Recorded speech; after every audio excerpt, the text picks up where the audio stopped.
Praise the lord.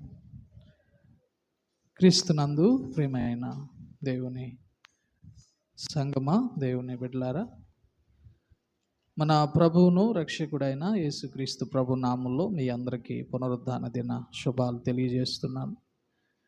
దేవుని మహాకృపను బట్టి మరలా ఈ నూతన మాసంలో కూడా దేవుడు మనందరినీ కూడా సజీవు లెక్కలో ఉంచి ఈ సమయాన్ని ఇచ్చినందుకు దేవునికి స్తోత్రాలు చెల్లిద్దాం. హల్లెలూయా, హల్లెలూయా, హల్లెలూయా.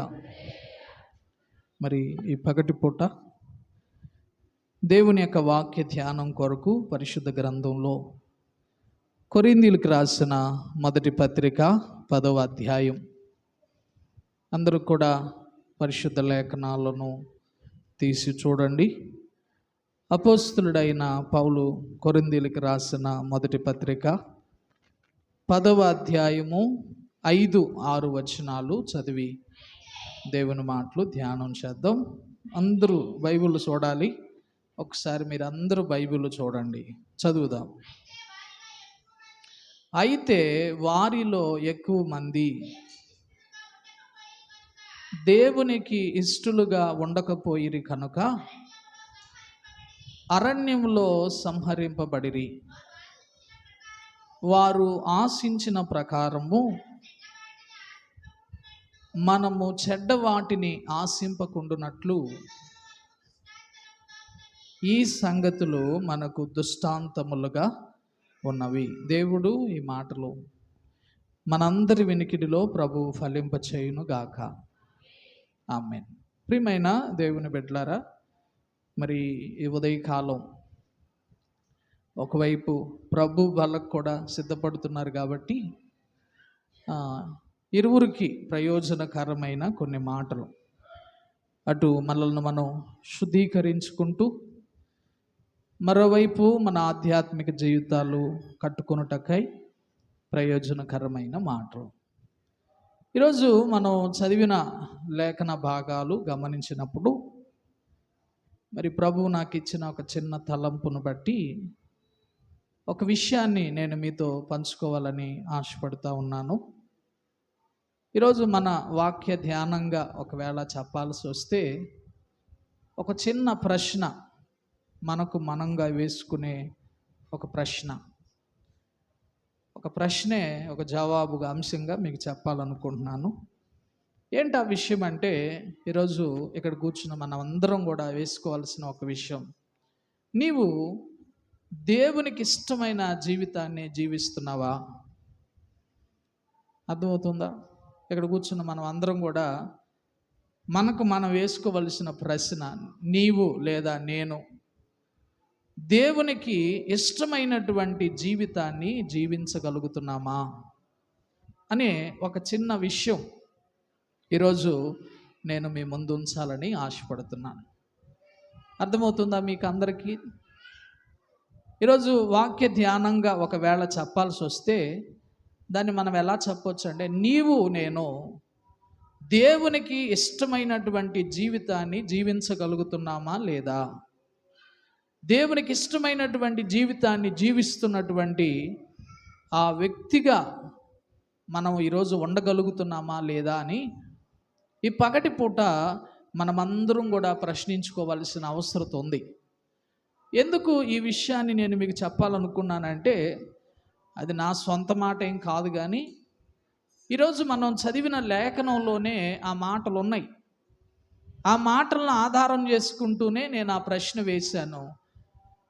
మనకుగా అసలు నేను దేవునికి ఇష్టమైన జీవితాన్ని జీవిస్తున్నానా లేదా అనే ప్రశ్న. ప్రియమైన దేవుని బిడ్డలారా, లేఖన భాగాలు మీరు చూస్తే, ఒకరోజు పౌలు కొరింథీలో ఉన్నటువంటి సంఘానికి పత్రికను రాస్తూ ఆ కొరింథీలో ఉన్నటువంటి విశ్వాసులకి ఒక జనాంగాన్ని గురించి ఆయన జ్ఞాపకం చేయడానికి ఇష్టపడ్డాడు. బైబిల్ గ్రంథంలో ఒక జనాంగాన్ని గురించి వాళ్ళకు చెప్తూ అలా చెప్పినటువంటి ఒక మాట ఏంటంటే, అయితే వారిలో ఎక్కువ మంది దేవునికి ఇష్టలుగా ఉండకపోయిరి కనుక అరణ్యములో సంహరింపబడిరి అనే మాట చెప్పాడు. అక్కడ ఆ జనాంగాన్ని గురించి చెప్తున్నప్పుడు ఆయన చెప్తున్న మాట ఏంటంటే, అనేకులంట వాళ్ళు ఎలా ఉన్నారంట, ఎలా ఉన్నారు? వారిలో ఎక్కువ మంది దేవునికి ఇష్టలుగా ఉండకపోయారు కాబట్టే అరణ్యంలో ఏం చేయబడ్డారంట, సంహరించబడ్డారు. అందుకే ఈరోజు నేను ఆ మాటను ఆధారం చేసుకుంటూ, ఈరోజు నీవు నేను దేవునికి ఇష్టమైనటువంటి జీవితాన్ని జీవిస్తున్నామా లేదా అని చెప్పి ప్రశ్నించాను. దేవుని బిడ్డలారా, మీ మనసుల్లో పెట్టుకోండి. ఈరోజు మనం ఇక్కడున్న ఎవరమైనా కావచ్చు, ఎన్నో సంవత్సరాలుగా సంఘంలో ఉంటూ సంఘ సహవాసంలో ఉంటున్న ఎవరైనా కావచ్చు, ఖచ్చితంగా మనల్ని మనం చూసుకోవలసిన ఒక విషయం ఏంటంటే, నేను దేవునికి ఇష్టమైన జీవితాన్ని జీవిస్తున్నానా లేదా అని. ఎందుకయ్యా అంటే, మనకున్నది ఒక్కటే జీవితం, అనేక జీవితాలు లేవు. ఈ భూమి మీద ఒక వ్యక్తి ఒక్కసారే పుడతాడు, ఒక్కసారి ఏమవుతాడు? ఒక పుట్టుకే ఒక మరణమే. శారీరకంగా ఆత్మీయంగా ఇంకా ఉన్నాయి. అయితే ఈ ఒక్క జీవితం మనం ఎలా జీవించాలయ్యా అని అంటే, మనకు నచ్చినట్లుగా జీవించడం కాదు, మనకు కలిగిన కోరికలను బట్టో ఆశలను బట్టో జీవించడం కాదు. కానీ ఈ ఒక్క జీవితాన్ని మనం ఎలా జీవించాలంటే, దేవునికి ఇష్టమైనట్లుగా మనం ఏం చేయాలంటే జీవించాలి. దేవునికి ఇష్టమైనటువంటి వ్యక్తులుగా మనకు కలిగిన ఈ భూమి మీద దినాలను మనం ఏం చేయాలంటే గడిపే వారిగా ఉండాలి. ఎందుకంటే ఈ భూమి మీద నువ్వు ఇష్టంగా బ్రతికితే, దేవునికి ఇష్టంగా బ్రతికితే, ఒకరోజు తనకిష్టులైన వారిని ఆయన తన యొద్దకు పిలుస్తాడు. హల్లెలూయా. అర్థమవుతుందా మీకు? ఈ లోకంలో దేవుడు నీకు అనుగ్రహించిన ఈ ఒక్క జీవితాన్ని దేవునికి ఇష్టముగా నువ్వు బ్రతికితే, ఒకరోజు తనకిష్టులైన వారిని ఆయన యొద్దకు పిలుస్తాడు అని లేఖనం చెప్తుంది. కనుక ఈ ఒక్క జీవితం ఆయన పిలిచే వారిలో మనం కూడా ఉండాలంటే ఖచ్చితంగా దేవునికి ఇష్టమైనటువంటి జీవితాన్ని జీవించాలి. ఒకవేళ నేను జీవించను అన్నారనుకోండి, దేవునికి ఇష్టమైనట్లుగా నేను జీవించనండి అని అంటే, దానికి ఆయనే చెప్తున్నాడు, వారిలో అనేక మంది దేవునికి ఇష్టలుగా ఉండకపోయారు కాబట్టి అరణ్యంలో ఏమైపోయారు అంతే. ఈ లోకంలో నీవు దేవునికి ఇష్టమైనటువంటి జీవితాన్ని జీవించే మనసు నీకు లేకపోతే, దేవునికి ఇష్టమైన వ్యక్తిగా నువ్వు బ్రతకడానికి ఇష్టపడకపోతే, ఆనాడు ఇశ్రాయేలు వారు, ఆనాటి జనాంగం అరణ్యములో రాలిపోయినట్లుగా, అరణ్యములో సంహారకుని చేతిలో పడినట్లుగా ఈరోజు మనం కూడా సంహారకుని చేతిలో పడే ప్రమాదం ఉంది. దేవుడు మనకిచ్చినటువంటి జీవితాన్ని నష్టపోయేటువంటి ప్రమాదం ఉంది. అందుకే ఆనాడు ఒక జనాంగాన్ని గురించి ప్రస్తావిస్తున్నటువంటి సమయంలో చెప్తున్న మాట, వారిలో అనేకులు దేవునికి ఇష్టలుగా ఉండకపోయారు కాబట్టి వారు అరణ్యములో ఏమైపోయారు? సంహరించబడ్డారు. వారు రాలిపోయారు, వారి జీవితాలు నశించిపోయినాయి అని దేవుడు ఏం చేస్తున్నాడంటే వాళ్ళను హెచ్చరికగా చూపిస్తూ ఈరోజు మనల్ని కూడా హెచ్చరిక చేస్తున్నాడు. కాబట్టి దేవుని బిడ్డలారా, ఈ పగటి పూట మిమ్మల్ని మీరు జాగ్రత్తగా లేఖనపు వెలుగులో చూసుకొని, నేను ఎంత మటుకు దేవునికి ఇష్టంగా బ్రతుకుతున్నానో, నేను ఎంత మటుకు నా జీవితం దేవునికి ఇష్టముగా ఉంది అని చెప్పి ఖచ్చితంగా మనం ఏం చేయాలంటే బేరీజు వేసుకోవలసిన వారై ఉన్నారు. నిజంగా మనం ఆ వచనాలు చదువుతున్నప్పుడు చాలామంది అనుకుంటారు, అయితే వారిలో ఎక్కువ మంది అనగానే ఒకవేళ వాళ్ళకి దేవుడు తెలియదేమో, దేవుణ్ణి తెలియని వారేమో, దేవుడు అంటే పరిచయం లేని వారేమో, దేవుని కార్యాలంటే చూడని వారేమో, దేవునికి అనుభవపూర్వకంగా నడిచిన అనుభవాలు లేవేమో, అందుకే వాడు దేవునికి ఇష్టలుగా ఉండలేక నశించిపోయారు అనుకుంటాం. కానీ ప్రియమైన దేవుని బిడ్డలారా, అక్కడ వారు అని చెప్పబడుతున్న వారు ఎవరు? వారెవరంటే మన పితరులు. ఎవరంటే వాళ్ళు పై వచ్చిన వాళ్ళలోనే ఆ మాట ఉంది, మన పితరులే వాళ్ళు. అంటే మన పితరులు అంటే ఎవరు అనుకోమాకండి. వారెవరయ్యా అంటే ఆనాటి దినాలలో దేవుని చేత ఎన్నిక చేయబడిన వారు, దేవుని ప్రణాళికలో ఉన్నవారు, దేవుని నడిపింపులో నడిపించబడుతున్న వాళ్ళు, దేవుని కార్యాలు అనుభవిస్తున్న వాళ్ళు, దేవుని యొక్క సమృద్ధిలో, సమకూర్పులో పోషించబడుతున్నటువంటి వారు. ఇప్పుడు వాళ్ళను గురించి ప్రభు చెప్తున్నాడు, ఇదిగో వారిలో ఎక్కువ మంది దేవునికి ఇష్టలుగా ఉండకపోవడం వల్ల అరణ్యంలో ఏమైపోయారు? చూడండి ఎంత బాధకరమో. ఎరగనోళ్ళు నశించిపోయారంటే పెద్ద బాధ ఉండదు. దేవుని గురించి తెలియని వారు అరణ్యంలో రాలిపోయారు అంటే దాని గురించి మనం అసలు పట్టించుకోవలసిన అవసరం కూడా లేదు. వాళ్ళు దేవుణ్ణి ఎరిగిన వాళ్ళు, దేవుణ్ణి వెంబడిస్తున్న వాళ్ళు, దేవుని కార్యాలు చూస్తున్న వారు, దేవుని ద్వారా పోషించబడుతున్న వారు, దైవికమైన ఎన్నో ప్రత్యక్షతలను వారు అనుభవిస్తున్నటువంటి వారే. అయినా వారిలో ఎక్కువ మంది ఏమైపోయారంట? అరణ్యంలో ఏమైపోయారు అంటే ఆ వచనం ఈరోజు మనకి ఒకవైపు హెచ్చరిక చేస్తూనే మరోవైపు మన జీవితాలు ఎలా దేవునికి ఇష్టంగా కట్టుకోగలమో దానికి మనకి చక్కని విషయాలు ఆ లేఖనాలు జ్ఞాపకం చేస్తున్నాయి. కాబట్టి దేవుని బిడ్డలారా, ఈ పగటిపూట మన గురి ఒకటే అవ్వాలి, నేను దేవునికి ఇష్టమైన జీవితాన్ని జీవించాలి అని. నిజంగా దేవుని బిడ్డలారా, లేఖనపు వెలుగులో మనం ఆలోచన చేస్తే ఈనాటి దినాలలో ప్రజల యొక్క పరిస్థితి ఎలా ఉంటుందో మీకు చెప్తున్నాను. నేటి దినాల్లో దేవుని ఆశ, దేవుని ఆలోచన ఏమో మనం దేవునికి ఇష్టమైన వారిగా ఉంటూ దేవుని యొద్ద ఉండాలి అని ఆశపడుతున్న ఆయనే. కానీ ఈ రోజుల్లో ప్రజలు ఏ స్థితిలో ఉండిపోతున్నారంటే ఇష్టంగానే ఉంటున్నారు, కానీ దేవుని దృష్టిలో కాదు. ఇష్టమైనటువంటి జీవితాలనే జీవిస్తున్నారు, కానీ దేవుని దృష్టిలో మాత్రం ఇష్టంగా ఉండలేదు. తెలుసా? ఈరోజు మనం కూడా ఇష్టమైన జీవితాన్ని జీవించాలి, అయితే మనుషుల దృష్టిలో ఎంత మాత్రం కూడా కాదు. మనల్ని సృజించిన సృష్టికర్త అయిన దేవుని దృష్టిలో మన జీవితాలు ఎలా ఉండాలంటే ఆయనకి ఇష్టమైనటువంటివిగా ఉండాలి. మీరు ఎలా చెప్తారా అని ఒకవేళ మీరు అంటారేమో, దానికి మీకు లేఖనపు వెలుగులోనే చూపిస్తాను. ఈ రోజుల్లో ఇష్టమైనటువంటి జీవితాన్ని జీవిస్తున్నారు, కానీ దేవుని దృష్టికి కాదు అనడం లేఖనపు విషయాలు. ముందుగా మీకు అర్థం కావటానికి ఒక 3 సందర్భాలు చెప్తాను. 1 కుటుంబం, 2 సంఘం, 3 సమాజం. ఈ రోజుల్లో ఏమున్నాయి? ఈ 3 ఉన్నాయి. కుటుంబం ఉంది, సంఘం ఉంది, సమాజం ఉంది. ఇప్పుడు కుటుంబాన్ని చూద్దాం, సమాజాన్ని చూద్దాం, సంఘాన్ని చూద్దాం. అసలు ఎలాంటి పరిస్థితులు ఉన్నాయో మీకు అర్థం అవటాన్ని చెప్తాను.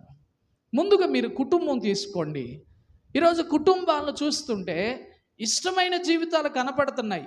ఏ విషయంలోనంటే చూడండి, ఇప్పుడు ఒక తల్లి ఒక తండ్రి పిల్లలు ఉన్నారనుకోండి, ఆ పిల్లలు కూడా మనం అడిగామనుకోండి, మీకు ఎవరు ఇష్టమో చెప్పు అన్నారనుకోండి, ఏం చెప్తారు? మీకు ఎవరు ఇష్టమో చెప్పు, అమ్మ ఇష్టమా నాన్న ఇష్టమా చెప్పు అన్నారనుకోండి, కొంతమంది పిల్లలు ఏం చేస్తారు? అమ్మ ఇష్టం అంటారు. కొంతమంది ఏమంటారు? నాన్న ఇష్టం అంటారు. అంటే ఏదో ఒక గ్రూపులో ఉంటారు. అంటే ఇప్పుడు తల్లి ఒక తండ్రి బిడ్డల హృదయాల్లో ఏం సంపాదిస్తున్నారంటే ఇష్టాన్ని. అంతేగా, మా నాన్న అంటే నాకు బాగా ఇష్టం అంటున్నారు అనుకోండి, ఇప్పుడు నాన్నే వాళ్ళ హృదయాల్లో ఏం చేస్తున్నారు? సంపాదించగలుగుతున్నారు లేదా? అంటే మా నాన్న ఇష్టం అని చెప్పగలుగుతున్నారంటే ఆ పిల్లలు తండ్రి గురించి ఒక మంచి స్థానాన్ని హృదయంలో ఏం చేస్తున్నారంటే సంపాదిస్తున్నారు.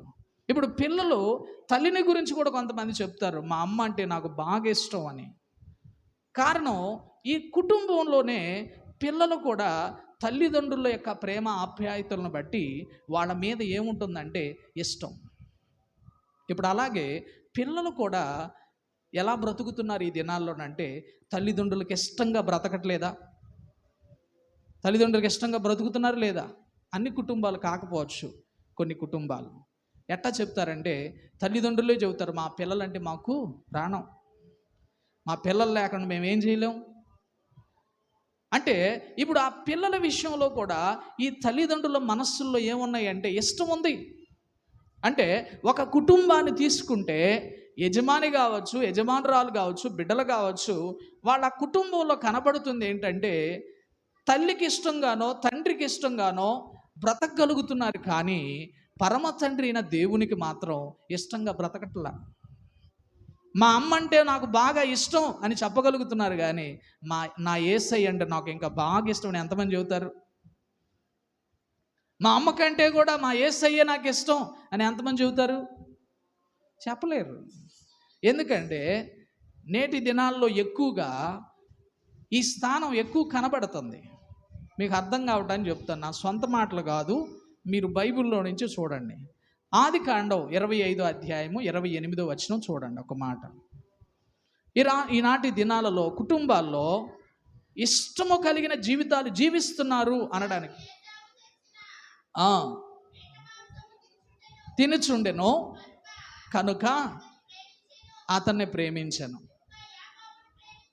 రెబ్కా యాకోబును ప్రేమించెను.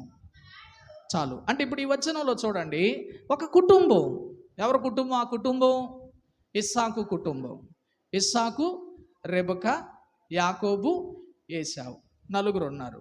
ఇప్పుడు ఈ కుటుంబాన్ని చూస్తే తల్లి ఎవరిని ప్రేమించిద్ది? తల్లి ఎవరిని ప్రేమించిద్ది? యాకోబును ప్రేమించిద్ది. తండ్రి ఎవరిని ప్రేమిస్తాడు? ఎందుకని? తల్లి ఏమో యాకోబుని ప్రేమిస్తుంది, తండ్రి ఏమో ఎవరిని ప్రేమిస్తున్నాడు? ఎందుకని? ఒకళ్ళు తల్లికేమో యాకోబు అంటే బాగా ఇష్టం, తండ్రికేమో ఏశావు అంటే ఇష్టం. ఎందుకు చెప్పండి? ఇద్దరి మీద ఉండాలి కదా. ఉంటుంది, అయితే వాళ్ళకు మించిన ప్రేమ ఏళ్లలో ఉంటుంది. ఎందుకంటే యాకోబుకి తల్లికి యాకోబు అంటే ఎందుకు ఇష్టం అంటే, తల్లి వంట చేస్తుంది అనుకోండి, తల్లినే కనిపెట్టుకొని ఉంటాడు, తల్లికి అవసరమైన సహాయం చేస్తాడు. తల్లికి ఆ ఇంట ఉన్న ఆ పనుల్లో సహకారి ఎవరంటే యాకోబే. ఏశావు కేవలం తినటానికి అలా వచ్చిపోతా ఉండేవాడేమో, కానీ యాకోబు ఎప్పుడు కూడా తల్లిని ఏం చేస్తూ ఉండేవాడంటే కనిపెట్టుకుని ఉండేవాడు. ఈ రోజుల్లో కూడా చూడండి, ఇంట్లో 2 రకాల వాళ్ళు ఉంటారు. ఒకళ్ళు తల్లి పక్షపోళ్ళు, ఒకళ్ళేమో తండ్రి పక్షం. ఎందుకు? తల్లికి ఎవరు సహకారులుగా ఉంటారో వాళ్ళనే ప్రేమిస్తారు.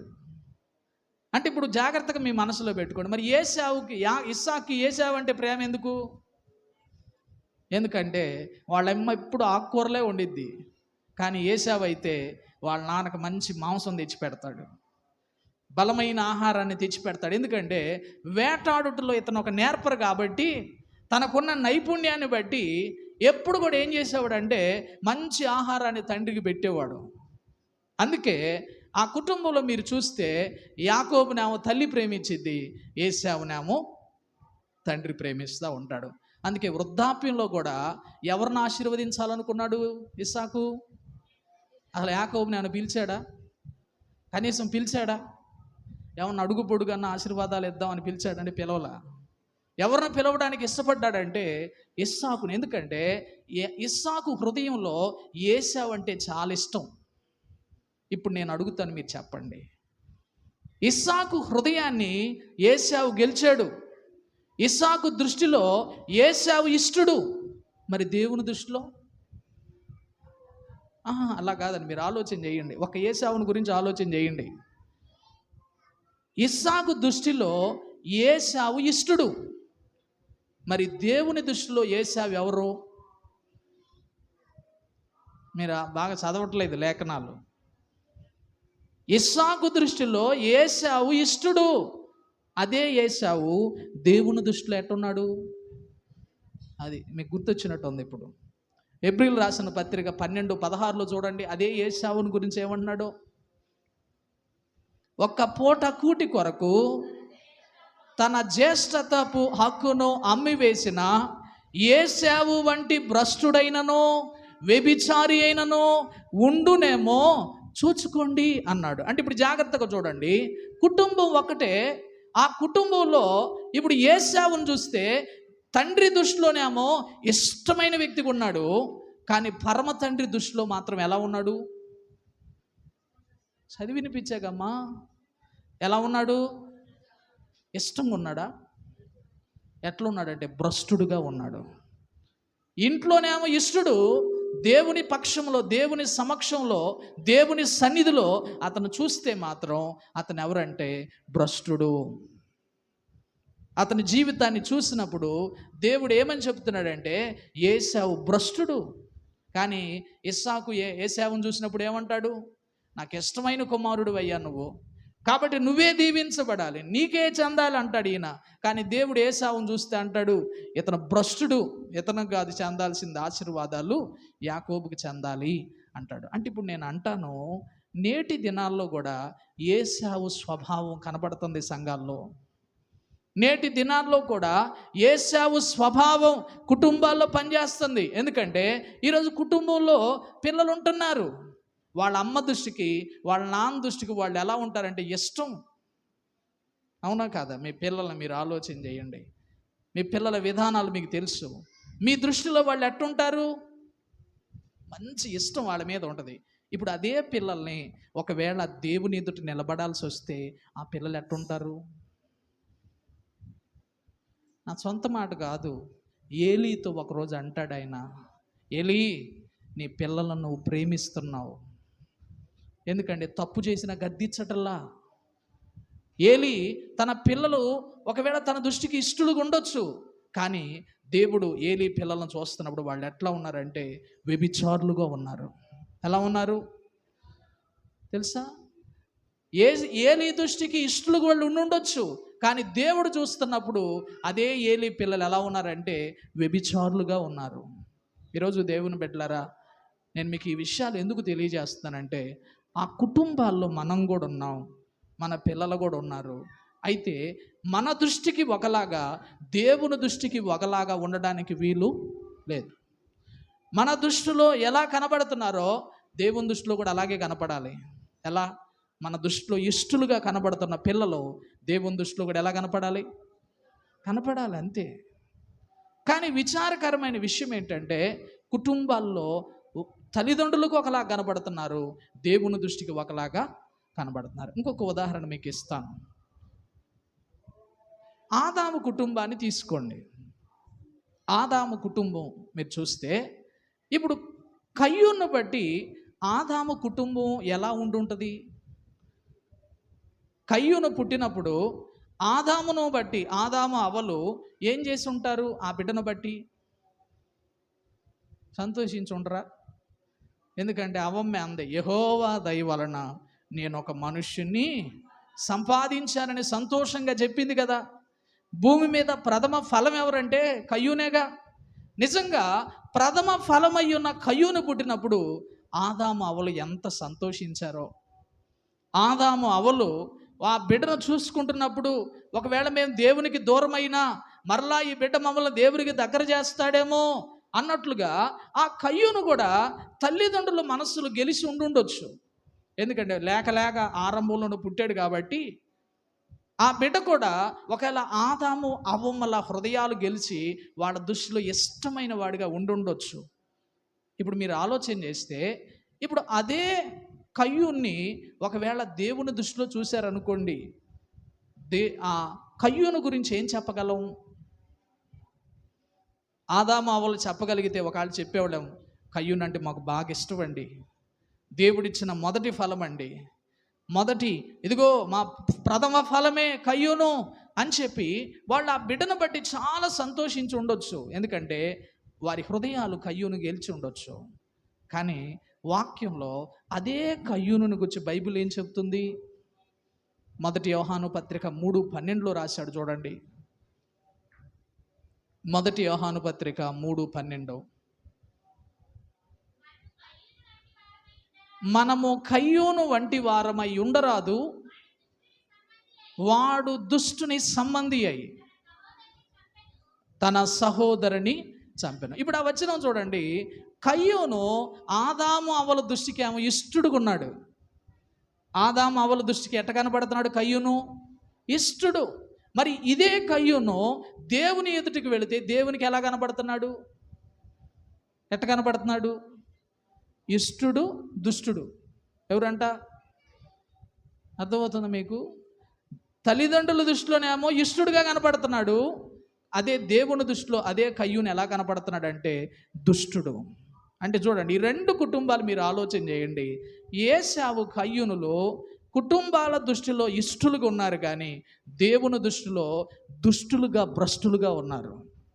అందుకే మీ మనస్సులో పెట్టుకోండి, నేటి దినాల్లో ఎక్కువగా ఇష్టలుగా దేవునికి ఇష్టమైన వారిగా బ్రతకాల్సింది పోయి కేవలం కుటుంబాలకే సరిపెట్టుకుంటూ కుటుంబాల విషయంలో మాత్రమే ఇష్టలుగా ఉంటున్నారు, కానీ దేవుని దృష్టిలో మాత్రం ఉండడం లేదు. అందుకే మీ మనసులో పెట్టుకోండి, మనం కుటుంబాల విషయంలో దేవునికి ఇష్టలుగా బ్రతకడం కాదు, దేవుని దృష్టికి మనం ఏం చేయాలంటే ఇష్టలుగా బ్రతకాలి. ఇప్పుడు రెండవది, కుటుంబం తర్వాత సమాజాన్ని తీసుకోండి. ఈరోజు సమాజం కూడా ఎలా ఉందంటే ప్రజల హృదయాలను గెలుస్తున్న నాయకులు కూడా ఉన్నారు ఈ రోజుల్లో, తెలుసా? ఈరోజు పాలకులు ఉన్నారు. ఆ పాలకులు ఎలా ఉంటున్నారు? ఈరోజు ప్రజల హృదయాలు గెలవగలిగిన ఇష్టలుగా ఉండటం లేదా?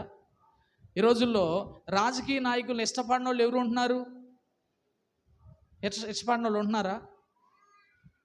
నిజంగా ఇష్టపడుతున్నారని ఎలా చెప్తామంటే వాళ్ళ కోసం ఏమైనా చేస్తున్నారు. ఎందుకంటే వాళ్ళని ఎక్కడ పెట్టుకుంటున్నారంటే హృదయాల్లో పెట్టుకుంటున్నారు. ఎవరిని? పాలకుల్ని, నాయకుల్ని ఎక్కడ పెట్టుకుంటున్నారంటే హృదయాల్లో పెట్టుకుంటున్నారు. అందుకే వాళ్ళు హృదయాల్లో ఉండబట్టే వాళ్ళ కోసం ఏమైనా ఏం చేస్తున్నారు అంటే, నేటి దినాలలో పాలకులు కూడా సమాజం దృష్టిలో ఎలా ఉంటున్నారంటే ఇష్టలుగా ఉంటున్నారు. ఉండటం లేదా? నేను వాళ్ళ పేర్లు చెప్పను, కానీ పలానాయన అనగానే వాళ్ళు మాకు ఇష్టం అని చెప్పని వాళ్ళు ఉంటారా? పోయిన కాలంలో పాలించిన ఆయన అంటే చాలా ఇష్టం, ఇప్పుడు పాలిస్తున్న వాళ్ళకి ఇష్టం. అంటే ఇప్పుడు వాళ్ళ విషయంలో ఇష్టం ఉందంటే కారణం ఏమైందంటే వాళ్ళు బాగా నచ్చారు వాళ్ళకి. అంటే మీ మనస్సులో పెట్టుకోండి, నేటి సమాజంలో కూడా ప్రజల హృదయాలు గెలుస్తున్న పాలకులు ఉంటున్నారు. ఇప్పుడు అంటున్నా, వాళ్ళు ప్రజల హృదయాల్లో ఇష్టలుగా ఉన్నారు కదా, ఒకవేళ దేవుని దృష్టిలో చూస్తే అసలు వాళ్ళకి దేవుడు తెలుసా? ప్రజల దృష్టిలో వాళ్ళు ఇష్టలే, ప్రజల దృష్టిలో వాళ్ళు ఇష్టమైన పాలకులుగా ఉంటున్న వారే. ఒకవేళ ఈరోజు దేవుని సన్నిధిలో వాళ్ళను ప్రభువు చూసి చెప్పాల్సి వస్తే ఏమంటాడు?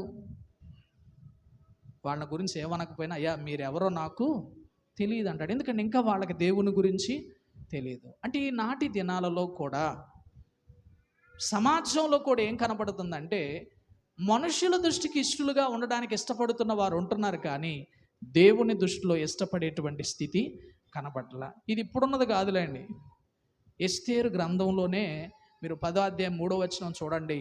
మొర్దెకై కూడా దినాల్లో ప్రజల హృదయాలు గెలిచాడు.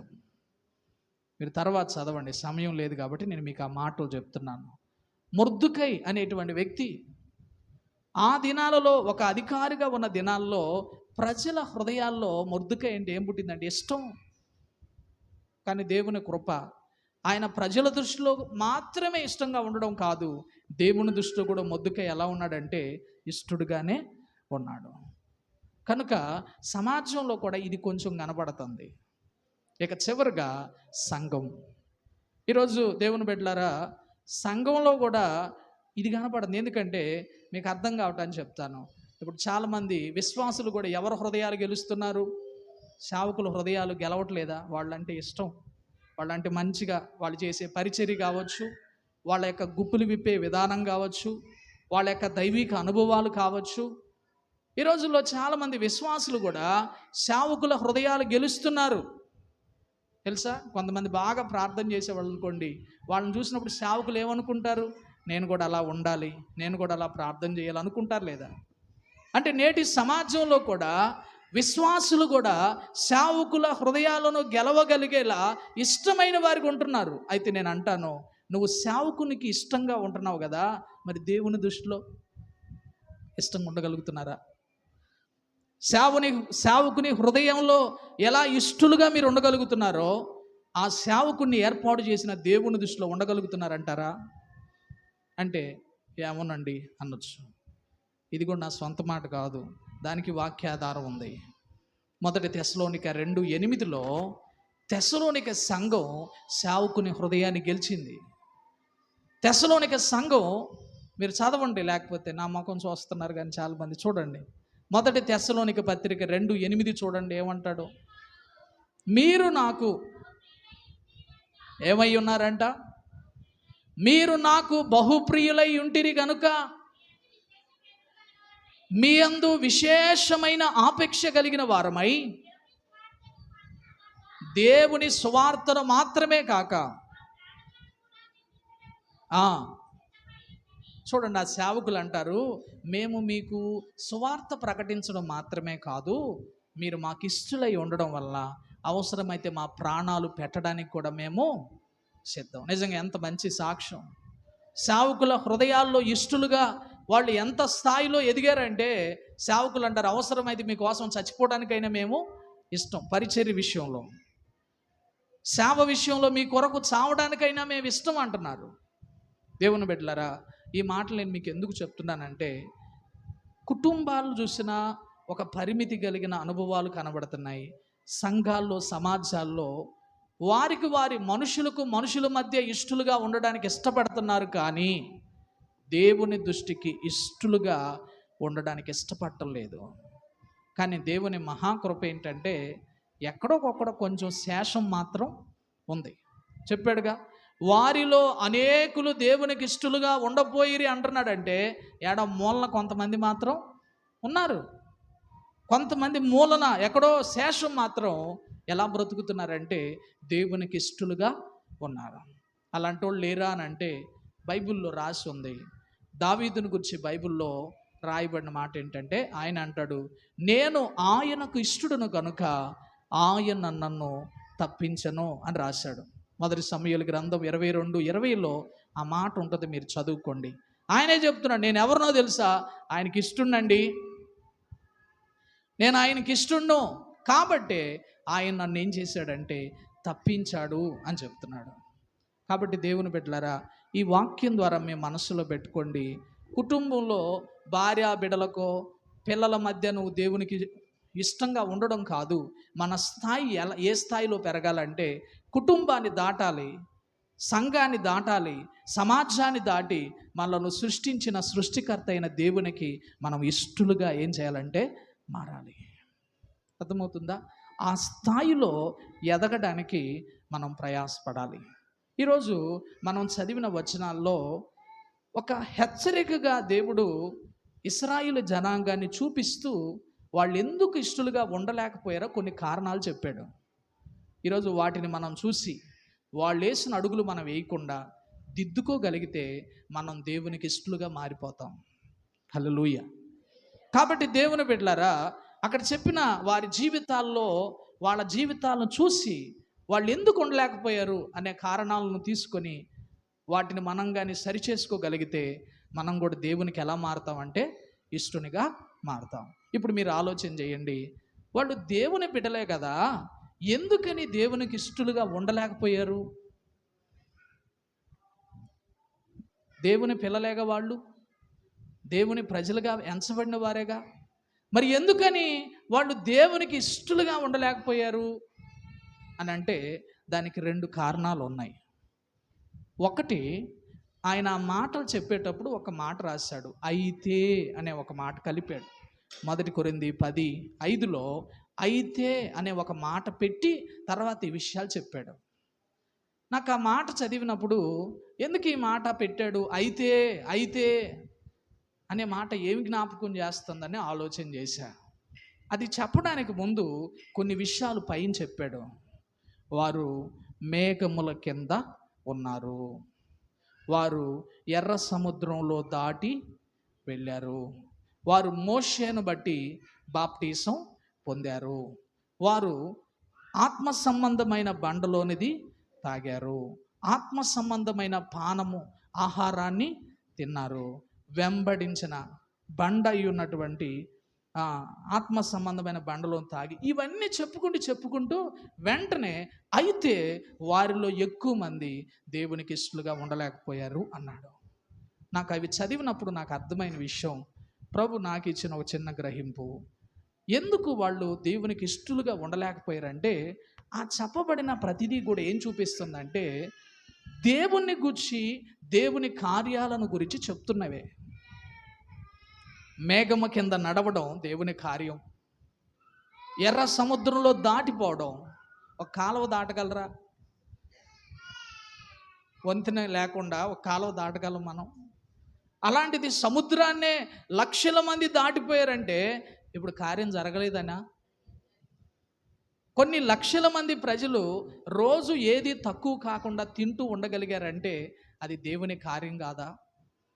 అవి చదివినప్పుడు అర్థమైన విషయం, మొదటిగా ఎందుకు దేవునికి ఇష్టలుగా వాళ్ళు ఉండలేకపోయారంటే, ఒకటి, దేవుణ్ణి, దేవుని కార్యాలను వాళ్ళు ఏం చేశారంటే విస్మరించారు. దేవుణ్ణి, దేవుని కార్యాలను వాళ్ళు ఏం చేశారంటే విస్మరించారు.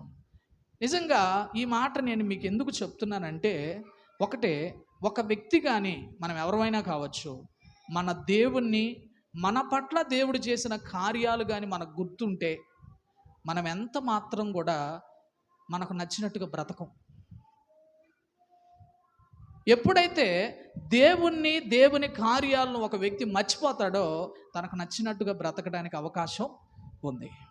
వీరు దేవునికి ఇష్టలుగా బ్రతకాల్సిన వాళ్ళు ఎందుకు బ్రతకలేకపోయారయ్యా అని అంటే దానికి ఒకే ఒక కారణం, వారి దేవుణ్ణి, వారి దేవుడు చేసిన కార్యాలను వీళ్ళు విస్మరించేశారు, మర్చిపోయారు. అందుకే వాళ్ళు దేవునికి ఏం చేయలేకపోయారంటే ఇష్టలుగా ఉండలేకపోయారు. ఇప్పుడు నేను అంటాను, ఈరోజు మనము దేవునికి ఇష్టలుగా బ్రతకాలని ఆశ ఉంటే మనం ఎవరమైనా కావచ్చు, మన దేవుణ్ణి మరవకూడదు, ఆ దేవుడు మన పట్ల చేసిన కార్యాలను కూడా మరవకూడదు. ఎలా చెప్పగలరండి మరవని వ్యక్తులుగా ఉంటారంటే దానికి ఒక వాక్య ఆధారం ఉంది. కోరాహు కీర్తన రాసినప్పుడు ఆ కోరాహు ఒక మాట చెప్తాడు. 45వ కీర్తన 17వ వచనంలో కోరాహు దేవుని గురించి ఒక మాట చెప్తాడు. అందరూ చదవండి, అందరూ చూడండి ఆ మాట చదవండి. ఇప్పుడు తరములన్నిటను చూడండి, తరములన్నిటను నీ నామము జ్ఞాపకముండునట్లు నేను చేస్తాను, కాబట్టి జనములు సర్వకాలము నీకేం చేస్తారు అంటే, ఇప్పుడు ఆయన ఏమంటున్నాడంటే, అయ్యా తరములన్నిటిలో నీ నామము జ్ఞాపకార్థంగా ఉండేలా నేను చేస్తానయ్యా. అప్పుడు ప్రజలు ఏం చేస్తారంటే నీ నామము జ్ఞాపకార్థంగా ఉండడాన్ని బట్టి జనములు మీకు కృతజ్ఞతాస్తుతులు చెల్లిస్తారన్నాడు. దాన్ని వ్యాఖ్యానంలో ఏమన్నాడంటే, తరములన్నిటిలో నీ నామాన్ని నేను జ్ఞాపకార్థంగా ఉండేలా చేస్తాను, అప్పుడు ఈ ప్రజలందరూ కూడా నీకు కృతజ్ఞత కలిగి బ్రతుకుతారు అన్నాడు. ఈరోజు దేవుని బిడ్డలారా, దేవుని కార్యాలు మనకు గుర్తున్నప్పుడు మనం ఎలా బ్రతుకుతామంటే కృతజ్ఞత కలిగి బ్రతుకుతాం. దానికి మీకు ఒక ఉదాహరణ ఇచ్చి ముందుకెళ్తాను. నూతన నిబంధన కాలంలో పౌలు అనే వ్యక్తి మనందరికీ తెలుసు, దేవునికి విరోధంగా బ్రతికిన వ్యక్తే. కానీ ఒకరోజు దేవుడు తన పట్ల కొన్ని కార్యాలు చేశాడు. ఏం చేశాడంటే, ఒక దోషకుడిగా, హింసకుడిగా, హానికరుడుగా బ్రతుకుతున్న ఆయన్నంట తాను పిలిచి పరిచర్యను ఎంచి అతడంట ఆ పరిచర్యలు అతన్ని నమ్మకంగా ఎంచాడంట ఆయన్ని. అంటే మీకు అర్థం కావటని చెప్తాను. ఇప్పుడు ఒక ఆయన మందిరాన్ని పాడు చేస్తున్నాడు, మందిరంలో ఉన్నవన్నిటినీ నష్టపరుస్తున్నాడు. అలాంటి ఆయనకి మందిరం తాళాలు ఇస్తారా? ఎందుకు ఇరు? ఆ తాళాలు ఇస్తే ఇంకొన్నది కూడా ఏం చేస్తారు? ఆ దినాల్లో సౌలుగా ఉన్న వ్యక్తి, ఆ వ్యక్తి కూడా అలా బ్రతుకుతున్నటువంటి దినాల్లో తాను ఉన్నప్పుడు దేవుడు అతన్ని ప్రేమించంట, అతన్ని పిలిచి అతనికి పరిచర్యను అప్పగించాడంట. ఆ విషయాలు సౌలు గ్రహించాడు. అసలు నేను ఎలాంటి, నా స్థితి ఎలాంటిది, నేను ఎలాంటి బ్రతుకుతున్నానో అలాంటి నాకు ఈయన ఇది అప్పగించాడేంటి అని గ్రహించి అప్పుడు ఆయనకు అర్థమైంది, నేనైతే యోగ్యుడు కాదు కానీ ఆయన నన్ను నమ్మాడు అని గుర్తించాడు. ఎందుకంటే దేవుడు మన భవిష్యత్తు చూస్తాడు. భవిష్యత్తులో మనం ఎంత నమ్మకస్తులుగా ఉండగలమో ఆయనకు తెలుసు. అందుకే ఆ పౌలు జీవితాన్ని దేవుడు చూసినప్పుడు అతనిలో ఏం కనబడిందని నమ్మకం. ఇతనికి కానీ ఇది అప్పచెబితే ఇతను నమ్మకంగా ఉంటాడని భవిష్యత్తులోనే చూసి ఎప్పుడైతే ఆ పరిచర్యను అప్పగించాడో ఆయన చెప్పిన మాట ఏంటంటే, నేను ఆయనకు కృతజ్ఞుడినై ఉంటాను అని తీర్మానం చేసుకున్నాడు. 1 తిమోతి 1:12 ఆ మాట ఉంది. దేవుని బిడ్డలారా, నిజంగా దేవుని కార్యాలు మన జీవితాల్లో గుర్తొస్తే, ఎరిగితే ఆ వ్యక్తి ఎలా బ్రతుకుతాడంటే కృతజ్ఞత కలిగిన వ్యక్తిగా బ్రతుకుతాడు. మీరు అనొచ్చు, కృతజ్ఞత కలిగి బ్రతకడం అంటే, కృతజ్ఞత కలిగిన జీవితం ఎలా ఉంటుందంటే, మనం ఏదేదో ఆలోచిస్తాం. దానికి ఒకే ఒక నిర్వచనం ఏంటంటే, మంచి మనస్సాక్షి కలిగి దేవుణ్ణి సేవించడం కృతజ్ఞత కలిగి బ్రతకడం. దాన్ని 2 తిమోతి 1:4 రాశాడు ఆ మాట. అంటే ఇప్పుడు ఎప్పుడైతే దేవుని కార్యాలను హృదయంలో ఉంచుకొని కృతజ్ఞత కలిగి బ్రతకడానికి పౌలు ఇష్టపడ్డాడో, అతని జీవితం ఎలా మారిందంటే దేవునికి ఇష్టమైందిగా మారింది. ఇదే ఆయన కొరింథీ సంఘానికి ఒకరోజు చెప్పాడు. ఏమనంటే, అయ్యలారా, నేను దేహమందున్న, దేహమును విడిచినా కూడా నేను ఆయనకిష్టులుగా ఉండాలని నేను ఆశపడుతున్నానయ్యా అని చెప్పాడు ఆ సంఘానికి. ఈ తీర్మానంలోనికి ఎలా వచ్చాడంటే, ఒక్కటే, దేవుడు నా పట్ల కార్యాలు చేశాడు, వాటిని నేనేం చేయకూడదు, మరవకూడదు, వాటిని నా హృదయంలో ఉంచుకోవాలని పెట్టుకొని ఆ దినము మొదలు దేవునికి కృతజ్ఞత కలిగి బ్రతికాడు. లేఖనాలు చెప్తున్నాయి, దేవునికి ఇష్టడుగా పౌలు బతికాడు. ఎంతగా అంటే, ఇదిగో ఆయనే చెప్తాడు, నేను క్రీస్తును పోలి నడుస్తున్నాను, మీరు నన్ను పోలి. నిజంగా ఎంత ఎంత ఇష్టమైన జీవితం. అందుకే ప్రియమైన దేవుని బిడ్డలారా, దేవుని ప్రజలే ఎందుకు దేవునికి ఇష్టలుగా ఉండలేకపోయారంటే, మొదటిది, దేవుని కార్యాలను వాళ్ళు ఏం చేశారంటే మర్చిపోయారు. మీరు అనుకోవచ్చు, ఒకవేళ వాళ్ళకి తెలియలేదేమో అని. దేవుణ్ణి మర్చిపోవడం, దేవుని కార్యాలు మర్చిపోవడం వాళ్ళకి తెలియదేమో అనుకుంటాం మనం. కానీ ప్రేమ కలిగిన దేవుడు ముందే చెప్పాడు. ఏమనంటే, ఇదిగో దాసుల గృహమైన ఐగుప్తుల నుంచి మిమ్మల్ని తీసుకొస్తున్నాను, మీ జీవిత దినాల్లో మీరెప్పుడు నన్ను ఏం చేయకూడదు, మర్చిపోకూడదు అని చెప్పాడు ముందే. నా మాటలు కాదు, ద్వితీయోపదేశకాండం 6:12 ఆ మాట ఉంది, మీరు తర్వాత చదవండి. వాళ్ళకి చెప్తున్నాడు, మీ బ్రతుకు దినాలన్నిటిలో కూడా నేను ఐగుప్తుల నుంచి మిమ్మల్ని తీసుకొచ్చా కాబట్టి మీరు ఎప్పుడు కూడా నన్ను ఏం చేయకూడదు, ఏం చేయకూడదంట, మర్చిపోకూడదు నన్ను. ఇంకో మాట చెప్పాడు, నన్ను మర్చిపోకూడదు, నా కార్యాలు కూడా. దాన్ని ఎలా చెప్పాడంటే, మీరు కన్నులారా ఏమి చూశారో వాటన్నిటినీ మీరు మరవడానికి వీల్లేదు, వాటిని మీ పిల్లలకు కూడా మీరు ఏం చేయాలి, చెప్పాలని చెప్పాడు. మరి ఎంత తేటగా ఎవరు చెబుతారు, ఇంత మంచిగా ఎవరు చెబుతారు చెప్పండి? నన్ను మర్చిపోకూడదు, నా కార్యాలను మరవకూడదని చెబితే వాళ్ళు చాలా తేలిగ్గా మర్చిపోయారు. ఎప్పుడైతే వాళ్ళు అలా మర్చిపోయారో, వారి తప్పిదాలే ఇప్పుడు వాళ్ళు అరణ్యంలో ఏమైపోయారు, నశించిపోయారంట. దానికి వాక్య ఆధారం ఏంటంటే, కీర్తనల గ్రంథం 9వ అధ్యాయం 13లో ఏమంటున్నాడంటే, దుష్టుడును దేవుణ్ణి మరుచు జనులంట పాతాళంలోనికి దిగిపోతారంట. 17వ వచనం చూడండి, 9:17. ఏమైపోతారంట? దుష్టుడంటే దుష్ట కార్యాలు చేశాడు కాబట్టి నశించిపోతాడు. మరి దేవుణ్ణి మరిచేవారు పరిస్థితి, దుష్టుడికి ఏ దుస్థితి పట్టిద్దో దేవుణ్ణి మర్చిపోయే వారి దుస్థితి కూడా అదే. అంటే పాతాళానికి దిగిపోతారంటే అర్థం నశించిపోతారు. ఇప్పుడు ఇశ్రాయేలు ప్రజలు అరణ్యంలో ఏమైపోయారు, నశించిపోయారు. అంటే ఇప్పుడు వాళ్ళలో మనకు కనబడుతున్న ఒక అనుభవం ఏంటంటే, దేవుని కార్యాలు మర్చిపోయే వాళ్ళు ఏమైపోయారు, దేవునికి ఇష్టలుగా ఉండలేకపోయారు. ఇప్పుడు మీరు కూడా ఆలోచన చేయండి, నేను దేవునికి ఇష్టడుగా ఉండాలంటే ఏం చేయాలండి అంటే, మనం పెద్దగా ఏం చేయాల్సిన పని లేదు, దేవుని కార్యాలు మనం ఏం చేయకూడదు. మరి మీరు ఆలోచన చేయండి, మీ పట్ల ఏం చేయట్లేదు దేవుడు? నిజంగా మీకు దేవుని కార్యాలు గుర్తొస్తే ఆదివారం పెందలాడే వస్తారు, మీరు రావట్లా. కారణం, మనం కూడా ఏం చేస్తున్నాం అంటే దేవుణ్ణి మర్చిపోతున్నాం. తెలుసా, ఒక వ్యక్తి దేవుని సన్నిధి పరిగెత్తుకుంటూ ఎప్పుడు వస్తాడంటే దేవుని కార్యాలు గుర్తొచ్చినప్పుడు. దేవుని కార్యాలు మర్చిపోయాం అనుకోండి, వెళ్దాంలే, ఇలా ఏం చేస్తాం అనే మనసు ఉంటుంది. కాబట్టి దేవుని బిడ్డలారా, ఒకటి, వాళ్ళు దేవునికి ఇష్టలుగా ఉండలేకపోవడానికి కారణం ఒకటి, వాళ్ళు దేవుని కార్యాలు ఏం చేశారంటే మర్చిపోయారు. ఒకటి. ఇక రెండో మాట అక్కడే రాశాడు, 1 కొరింథీ 10:6 చూడండి, వాళ్ళని గురించి రాసినారు. చాలు. చెడ్డ వాటిని ఆశించుట. వాళ్ళు ఏం చేశారు? ఒకటి, దేవుణ్ణి దేవుని కార్యాలు మర్చిపోయిన వాళ్ళు ఇప్పుడు ఏం చేశారంటే, రెండోదిగా వాళ్ళు చేసిన పని చెడ్డ వాటిని ఆశించారంట. ఇప్పుడు మీరు కూడా ఆలోచన చేయాలి, అసలు ఇది చెడ్డ వాటిని ఆశించాల్సిన పరిస్థితి ఎందుకు వచ్చి ఉంటుంది? చెడ్డ వాటిని ఆశించారు అని చెప్తున్నాడు కదా, అసలు అలాంటి పరిస్థితి వాళ్ళకి ఎందుకు వచ్చి ఉంటుంది అంటే, గుర్తుపెట్టుకోండి, ఒక వ్యక్తి ఎప్పుడైతే దేవుని కార్యాలు మర్చిపోతారో ఇక మనకు గుర్తొచ్చేది ఏంటంటే అవే. ఇప్పుడు దేవుని కార్యాలు గుర్తున్నాయి అనుకోండి, దేవుడు అంటే భయం ఉంటుంది, తెలుసా?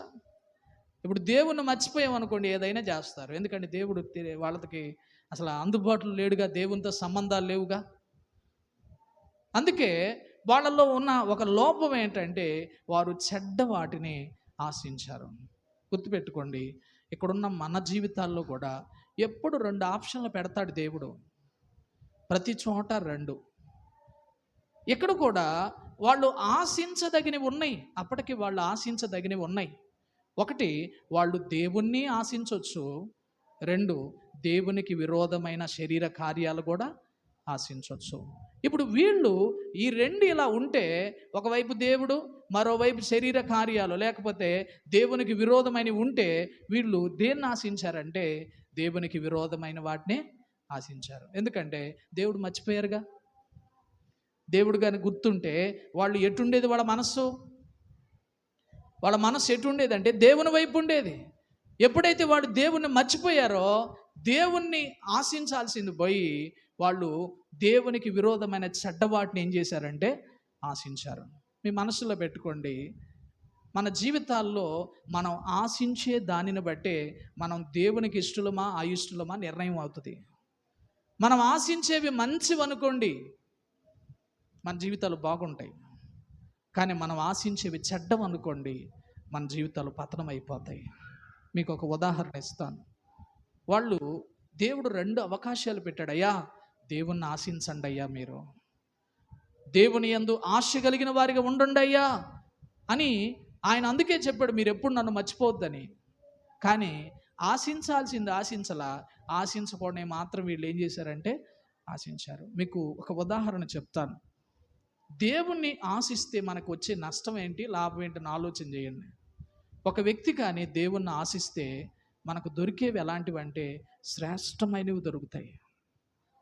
ఎంత శ్రేష్టమైనవి అంటే, మీరు ఇంటికి వెళ్ళినాక 130వ కీర్తన 5వ వచనం నుండి 7వ వచనాలు చదవండి.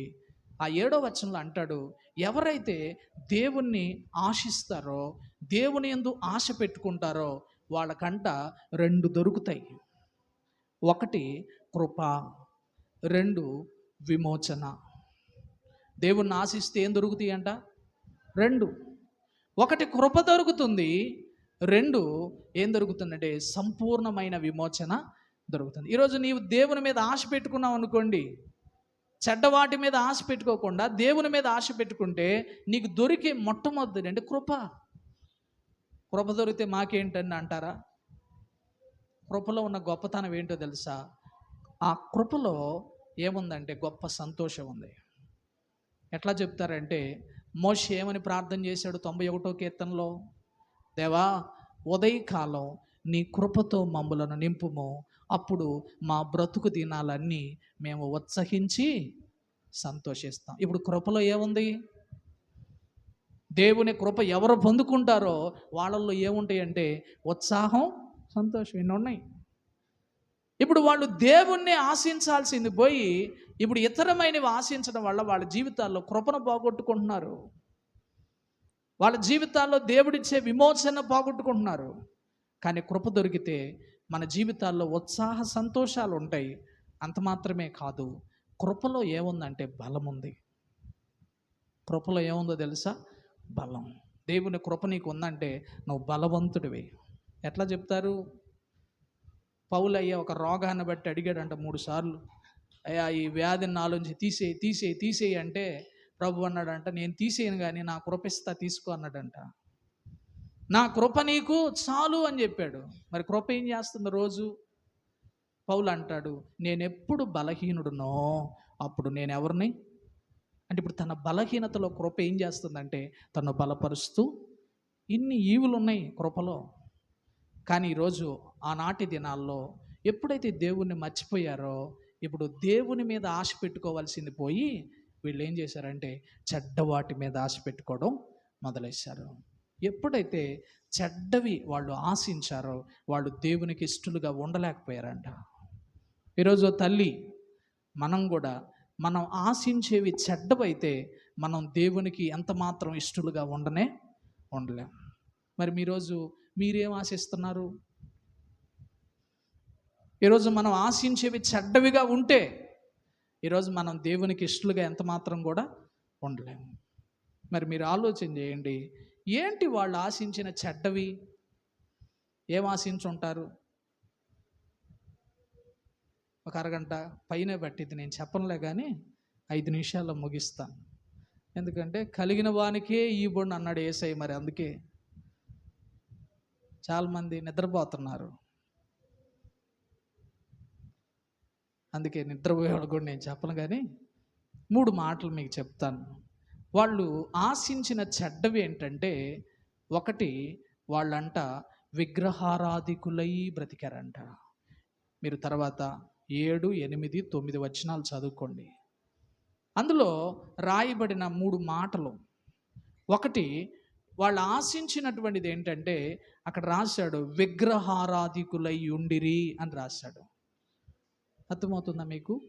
అంటే వాళ్ళు ఆశించింది ఏంటంటే విగ్రహారాధన. మీకు అర్థం కావటాన్ని చెప్తాను. వాళ్ళు ఎక్కడ ఆశించారంటే సీనాయి పర్వతం దగ్గర. ఎక్కడ ఆశించారంటే సీనాయి. బైబిల్లో చెప్పిన మాట, సీనాయి పర్వతం దేవుని పర్వతం అని పిలువబడింది. ఇశ్రాయేలు ప్రజలు దేవుని పర్వతం దగ్గర ఉన్నారు.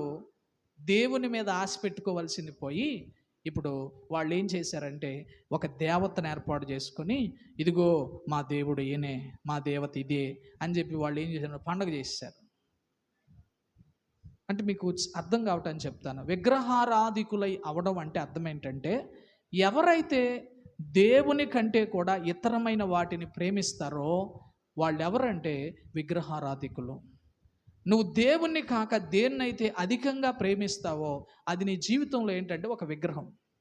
ఇప్పుడు వాళ్ళ జీవితాల్లో ఏంటో విగ్రహం చెప్తాను. ఇప్పుడు మీరు చెప్పండి, వాళ్ళు కనాను దేశానికి ప్రయాణమైన వాళ్ళు ఐగుప్తును ఎప్పుడో వదిలేశారు కదా, అసలు ఈ బొమ్మలు ఎట్ట గుర్తొచ్చినాయి వాళ్ళకి? ఒక దూడ చేసుకోవాలని ఈ అచ్చులు ఇవన్నీ అన్ని నుంచి వచ్చినాయి వాళ్ళకి. అంటే ఐగుప్తుల నుంచి వచ్చారు, కానీ ఐగుప్తుకు సంబంధించినవి మాత్రం ఎక్కడున్నాయి వాళ్ళల్లో? వాళ్ళ సామాన్లను పెట్టుకొని వచ్చారు. ఇప్పుడు ఒకప్పుడు ఐగుప్తులో వాళ్ళు చూసినవి, వాళ్ళు చేసినవే వత్త తెచ్చుకున్నారు వాళ్ళు. అలా వచ్చి దేవుని పర్వతం దగ్గర ఉన్నాం అన్న భయం కూడా లేకుండా ఆ సీనాయి పర్వతం ఆనుకొని ఇప్పుడు వీళ్ళు ఏం చేస్తున్నారంటే దేవుణ్ణి కాక ఇతరమైన దాన్ని ఏం చేస్తున్నారు? ఆరాధిస్తున్నారు. దాన్ని ఒక మాటలు చెప్పాలంటే, దేన్నైతే విడిచొచ్చారో మళ్ళీ దాన్నే చేస్తున్నారు వాళ్ళు. అందుకే అది దేవుని దృష్టిలో చెడ్డది అన్నాడు. దేవుని దృష్టిలో అదేంటి? చెడ్డది. ఇప్పుడు నేను అడుగుతా, మీలో విగ్రహాలు లేవంటారా? ఎట్టో చెబుతాను. యేసయ్యని అంగీకరించిన రోజు మీరు చాలా విడిచొచ్చి ఉంటారు. ఇదిగో అది ఇక చేయను, నేను ప్రభువా ఇక చేయనయ్యా, ఇక దాని జోలికి పోనయ్యా అని చెప్పి మీరు కూడా వదిలేశారు. కాలక్రమేణా మీ ఆత్మీయ జీవితాలు ఎదుగుతున్నప్పుడు ఎంతమంది మరలా పాతాటిని మళ్ళీ తెచ్చుకున్నారు? ఒకప్పుడు సినిమా చూడడం అనుకున్నావు, దేవుణ్ణి అంగీకరించిన రోజు. ఇప్పుడు నువ్వు చూస్తున్నావంటే దేవుని సన్నిధి సమీపంగా ఉంటూ మరలా నువ్వేం చేస్తున్నావు? విడిచి వచ్చింది మరలా చేస్తున్నావు. అంటే ఇప్పుడు దేవుని కంటే ఇప్పుడు దాన్ని ఏం చేస్తున్నావు? ప్రియముగా ఎంచుతున్నావా లేదా? ఇప్పుడు అదేంటంటే మనకొక విగ్రహం. నా సొంత మాటలు కాదు, వాక్యపు వెలుగులో చెప్పింది అంతే. దాన్ని సామెతల గ్రంథకర్త మరీ బాధకరంగా చెప్పాడు ఆ మాటలు. మూర్ఖుడు తన మూర్ఖతను అగపరిచేటువంటి వాని గురించి చెప్పేటప్పుడు ఏమన్నాడంటే, ఒక వ్యక్తి మూర్ఖుడు ఉన్నాడు, అయితే తనలో ఉన్న మూర్ఖతను అగపరిచే వ్యక్తిని ఎలా పోల్చాడంటే, కుక్క ఏం చేసిద్దంటే కక్కిద్దంట. ఏదైనా కక్కి మరలా ఏం చేసిద్ది? మళ్ళీ అదే తినిద్దంట. అతనితో పోల్చాడు. నాకు అసలు అది ఆ మాట విన్నప్పుడు భయం వేసింది. ఈయనేంది ఎలా పోలుస్తున్నాడని. సామెతల గ్రంథం 26:11 ఆ మాట ఉంది. నేను చెప్తాను వినండి. మూర్ఖుడు తన మూర్ఖతను మరలా అగపరిస్తే ఆ వ్యక్తిని ఏమంటున్నాడంటే, చచ్చిన కుక్క, ఒక కుక్క వాంతి చేసుకున్న తర్వాత మరలా దాన్ని తినడానికి వెళుతుందో ఆ వ్యక్తి అలాంటి వాడని చెప్పింది. దాని వ్యాఖ్యానంలో ఏమన్నాడంటే, విడిచి వచ్చిన దానిని మరలా ఎవరైతే చేస్తారో వాళ్ళు ఎవరంటే, ఒక కుక్క కక్కిన దాన్ని మరలా తినటానికి వెళ్ళే కుక్క ఎలాంటి వాడిలో వాళ్ళ జీవితం అలాంటివి అన్నాడు.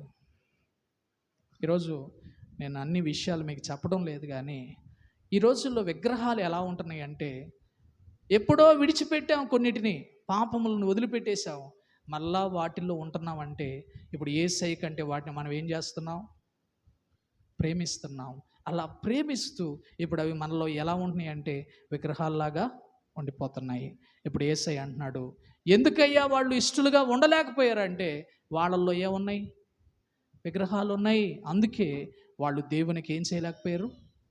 ఇష్టలుగా ఉండలేకపోయాడు. ఈరోజు మీరు కూడా విడిచి వచ్చింది మీలో మరలా పనిచేస్తుందంటే, మరలా అదే పాపంలో బ్రతుకుతున్నారంటే, మరలా అవే వాటిని మీరు కలిగి నడుస్తున్నారంటే ఇప్పుడు మనలో కూడా ఏమున్నాయి? విగ్రహాలు ఉన్నాయి. అలా ఉన్నవారు ఎవరంటే దేవునికి ఎంత మాత్రం ఇష్టలుగా ఉండలేరు వాళ్ళు. కాబట్టి ఇశ్రాయేలు చెడ్డగా ఆశించిన వాటిలో ఒకటి వాళ్ళలో విగ్రహాలు అని చెప్పబడినవి, అనగా దేవుని కంటే ఎక్కువగా వాళ్ళు ప్రేమించే ఉన్నాయి ఒకటి. రెండవది వాళ్ళ గురించి అన్న మాట ఏంటంటే, వారు వ్యభిచారులైరి అన్నాడు. వాళ్ళు ఎవరంట? వ్యభిచారులయ్యారంట. ఇప్పుడు వ్యభిచారం అంటే, ఒకప్పుడు ఇరువురు వ్యక్తులు చేసేదాన్ని వ్యభిచారం అన్నాడు. కానీ నూతన నిబంధన కాలంలో వ్యభిచారం అంటే ఏం చెప్పాడంటే, మోహపు చూపుతో చూస్తేనే ఏంటంట అంటే, వారు వ్యభిచారులయ్యిరి అన్నదాన్ని ఈ కడవరి దినాల్లో ఎలా చెప్తున్నాడంటే, వారి దృష్టి తప్పింది, వారి దృష్టి చెడిపోయింది అని చెప్పడానికి ఆయన ఆ మాటలు చెప్తున్నాడు. ఈరోజు దేవుని బిడ్డలారా, మనం దేవునికి ఇష్టలుగా ఉండాలంటే మన దృష్టి విషయంలో జాగ్రత్త ఉండాలి. అర్థమవుతుందా మీకు? వ్యభిచారులు అంటే శారీరకంగా చేస్తే పాత నిబంధనలో వ్యభిచారం అన్నాడు. ఈ నూతన నిబంధన కాలంలో ఒక చూపుతో మోహంగా చూడడం కూడా ఏమంటున్నాడంటే వ్యభిచారం. అంటే ఈరోజు నీ కన్ను దృష్టి తప్పుతుందంటే ఇప్పుడు నీవు కూడా దేవుని దృష్టి ఎలా కనపడుతున్నావు? వాళ్ళు ఎందుకు ఇష్టలు కాలేకపోయారంటే వాళ్ళల్లో వ్యభిచారం ఉంది. ఈరోజు మనల్లో కూడా అది ఉన్న ప్రమాదం ఉంది. అందుకే మన కన్నుల విషయంలో మనం ఏం చేయాలంటే జాగ్రత్త పడాలి. వారి ఇష్టలుగా ఉండలేకపోవడానికి కారణాలు, దేవుని కంటే ఇతరమైన దాన్ని ప్రేమించేసింది ఒకటి. రెండు, వారు దృష్టి విషయంలో తప్పిపోయి వాళ్ళు వ్యభిచారులు అయ్యారంట.